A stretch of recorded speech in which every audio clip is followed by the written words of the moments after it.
Hindi mo pa nga sinasabing gusto mo ko. Importante ba yun? Siyempre, oo naman.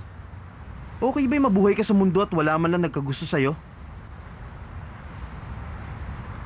Ayan ka na naman, sa tuwing pinag-uusapan natin to, umalis ka. Lagi kong sasabi sa'yo, gusto kita. Masama ba Gusto kung... kita. Ano yung sinabi mo? Ulitin mo nga.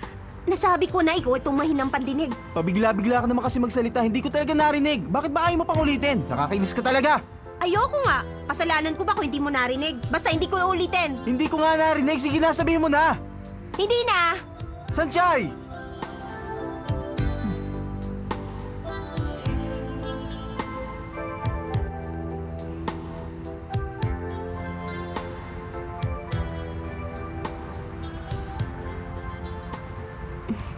Gusto kita. 爱我寄托之给你，一双迷人